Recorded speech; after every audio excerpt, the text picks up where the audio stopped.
നമുക്കൊരു മണി പേഴ്സ് ഉണ്ടാക്കിയല്ലോ. എന്നാവാ ഇത് പെണ്ണിട്ട് വെച്ചൊരു കവറായിരുന്നു. ഇത് ഞാൻ എടുത്തിട്ടുണ്ട് കേട്ടോ. കുറേ കാലമായി എടുത്ത് വെച്ചിട്ട് കേട്ടോ. അപ്പോൾ ഇന്നാണ് ഉണ്ടാക്കുന്നത്. ഇത് നമ്മൾ ഹാഫാക്കി മുറിച്ചിട്ടുണ്ട്. അപ്പോൾ അവിടെ ഒരു ഓട്ടമായതുകൊണ്ട് അവിടെ സെല്ലോ ടൈപ്പ് ഒടിച്ച് സെറ്റാക്കി എടുത്തിട്ടുണ്ട്. അപ്പോൾ അവിടെ കൂടെ ഒന്നും പോകത്തില്ല. ഇനി നമുക്കൊന്ന് കവർ ചെയ്തെടുക്കണം. ഞാൻ അതിൻ്റെ A4 ഷീറ്റാണ് എടുത്തിട്ടുള്ളത് കവർ ചെയ്തെടുക്കാൻ കേട്ടോ. പിന്നെ അത് കവർ ചെയ്തെടുത്തിട്ടുണ്ട്. ഇനി ബ്രഷ് പെയിനോട് കുറച്ച് ഡെക്കറേഷനൊക്കെ ചെയ്യുന്നുണ്ട് കേട്ടോ. ഞാൻ നിങ്ങൾക്ക് എന്ത് ഡെക്കറേഷൻ വേണമെങ്കിൽ ചെയ്യാം കേട്ടോ.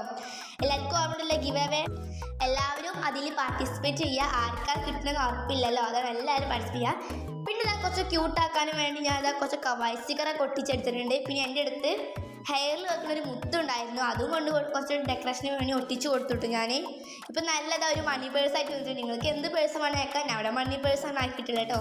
അപ്പോൾ ഇത് അടക്കാനും തുറക്കാനും ഒക്കെ പറ്റുന്ന നല്ലൊരു പേഴ്സായിട്ടുണ്ട് ഇത്. എല്ലാവരും ഒന്ന് ട്രൈ ചെയ്ത് നോക്കുക. അപ്പോൾ ഇത്രയല്ലോ, അടുത്ത വീണ്ടും വരാം. ബൈ.